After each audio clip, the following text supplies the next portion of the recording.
आज केला खूप सुंदर असा केक. श्री स्वामी समर्थ. कसे आहात सगळे?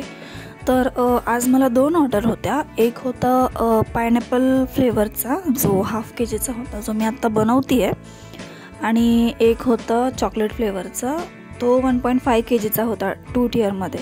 सो बघा पुढे की म्हणजे मी कसं डेकोरेट केला आहे तो केक. त्याचं मी क्रम कोटिंग आणि आयसिंग ऑलरेडी करून ठेवलं होतं. फक्त मला रेकॉर्ड करायला वेळ नाही मिळाला, सो मी डिझायनिंगचा पार्ट तुमच्यासोबत शेअर केला आहे. तर हा मी हाफ केजीचा बनवते पायनॅपल फ्लेवर. हा पूर्ण व्हाईट क्रीमने मी आयसिंग करून घेतला आहे आणि ह्याच्यामध्ये मी येल्लो कलर मिक्स करून शेडिंग करणार आहे ह्याला. तर ते मी कसं करते तुम्ही प्लीज नक्कीच बघा.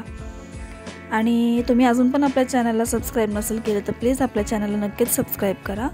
आणि इंस्टाग्रामच्या पेजलासुद्धा जाऊन फॉलो करा, जे माझ्या ह्याच नेमने आहे, ड्रीमी डेझर्ट्स म्हणून. तिकडे तुम्हाला माझे डेली अपडेट्स कळत जातील, मला डेली किती ऑर्डर्स असतात वगैरे. सो प्लीज इंस्टाग्रामच्या पेजला जाऊन नक्कीच फॉलो करा. तर हा केक होता 1.5 केजीचा आणि जो खालचा बेस होता तो 1 केजीचा होता आणि जो टॉपवाला होता तो हाफ केजीचा. सो असं 1.5 केजीचा. तर मी ह्या दोन्ही केकचं तुम्हाला मेजर करून दाखवलं आहे. सो प्लीज व्हिडिओ लास्टपर्यंत बघा आणि जर तुम्हाला आवडला असेल तर चॅनलला सबस्क्राईब करा आणि भरपूर शेअर वगैरे करा. सो ह्याच्यामध्ये मी डॉवल्स ॲड करून घेतले, कारण हा 2 टिअरचा केक होता आणि याच्यावरती अजून एक म्हणजे सेट करायचं होतं. सो डॉवल लावणं कंपल्सरी होतं. आणि आता होता सगळ्यात मोठा टास्क, जे मला केक एकावर एक अरेंज करायचा होता. कारण सगळ्यात इम्पॉर्टंट पार्ट टिअर केकमध्ये हाच असतो, खूप सांभाळून करावं लागतं. थोडं जरी केक डॅमेज झाला ना तर केकची पूर्ण फिनिशिंगच चेंज होऊन जाते. सो खूपच सांभाळून करावं लागतं.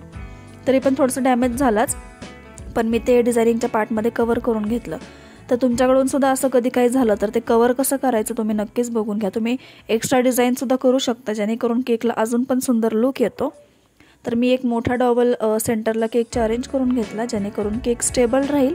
केक जास्त लांब नव्हता जाणार, जवळच जाणार होता, बट तरी पण मी म्हणजे प्रॉपर केक अरेंज करून देते कस्टमरला.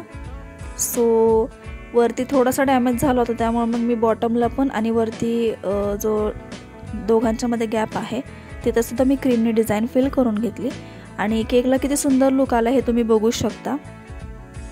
आणि ह्या दोन्ही पण केकचं फायनल लुकसुद्धा मी शेवटला दाखवलेला आहे. सो प्लीज तुम्ही हा व्लॉग लास्टपर्यंत बघायला विसरू नका.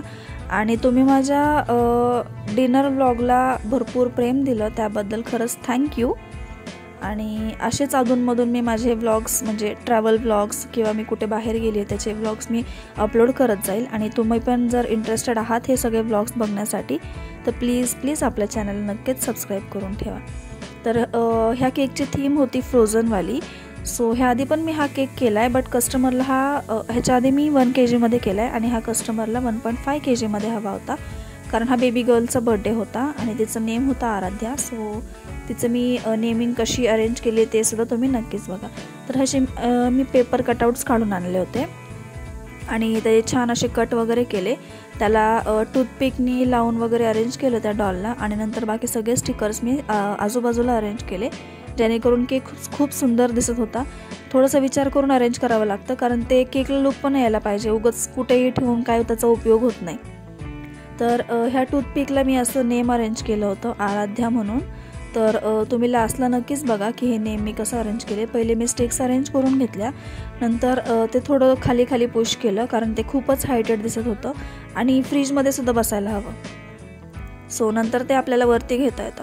नंतर मी हा फ्रीजमध्ये सेट व्हायला ठेवून दिला. तोपर्यंत हा पायनॅपल केक सेट झाला होता आणि त्याला मी डिझायनिंगचा पार्ट करायला घेतला.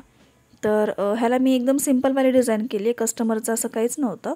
कस्टमरने सांगितलं होतं की तू तुझ्या ह्याने डिझाईन कर, म्हणजे तुला जसं आवडेल तसं. सो मी अशी डिझाईन बनवली आहे आणि ह्या टाईपच्या डिझाईनसुद्धा खूप सुंदर दिसतात. फक्त 2च नोझल यूज करून हे डिझाईन बनवू शकतो आपण. एकाच नोझलने सुद्धा करू शकतो, बट मी ह्याला 2 नोझल यूज केलेत आणि खरंच खूप सुंदर झाला आहे हा केक. मी तुम्हाला हा सुद्धा मेजर करून दाखवलेला आहेच.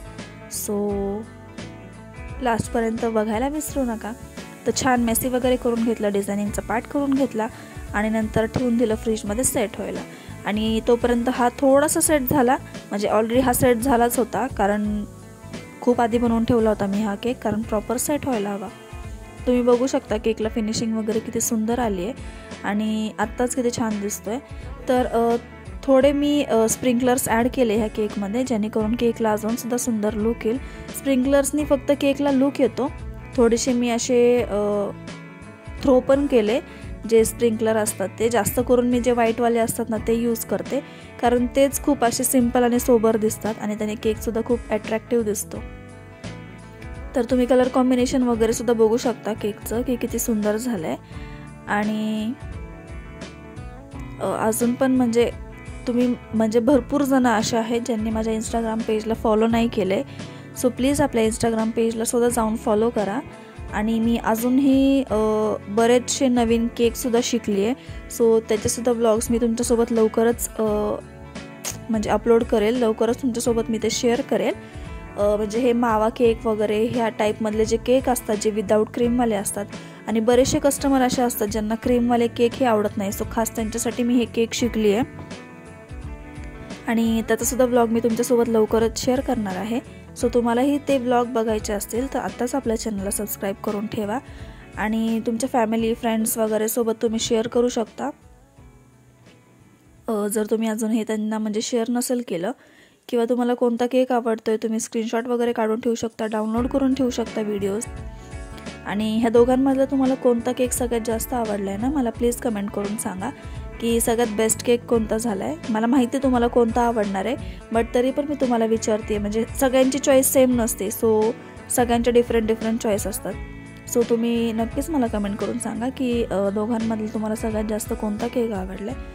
तर मोठे जे स्पार्कलर्स म्हणजे स्प्रिंकलर असतात ते झालेत माझे हे करून अरेंज करून. आता मी जे छोटेवाले असतात ते फक्त असे साईडने थ्रो करणार आहे.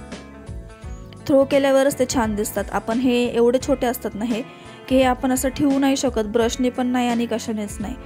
सो हे फक्त थ्रो करावं लागतात आणि हे अशा साईडला इकडे तिकडे पडतात सुद्धा. नंतर मग ते गोळा करायचं. सो छान असे सगळे मी स्प्रिंकलर्स टाकून घेतले ह्याच्यावरती आणि हे एकदम असे लाईटली शाईन करतात, जेणेकरून केक खूप सुंदर दिसतो. बघू शकता तुम्ही. तर प्लीज मला नक्कीच सांगा की हे दोन्ही पण केक कसे झालेत आणि लवकरात लवकर जाऊन चॅनलला सबस्क्राईब करा, बेल आयकॉनवर सुद्धा क्लिक करा, म्हणजे आपले व्लॉग्स अपलोड झालेले तुम्हाला लगेच कळेल. तर आता आपण केकला मेजर करून बघूया. तर हा 1.5 kgचा केक होता आणि हा 300 ग्राम जास्ती भरला आहे आणि हा आहे त्या केकचा फायनल लुक. तर कसं झाला आहे हा केक प्लीज मला कमेंट करून सांगा. खूप सुंदर दिसतोय आणि अट्रॅक्टिव्ह सुद्धा दिसतोय आणि ते नेमसुद्धा तुम्ही बघू शकता आराध्या मी कसं अरेंज केलं आहे. नंतर हा होता 1/2 kgचा केक. तुम्ही स्वतःच बघू शकता हा 1/2 kgच्या पण वरती गेला आहे.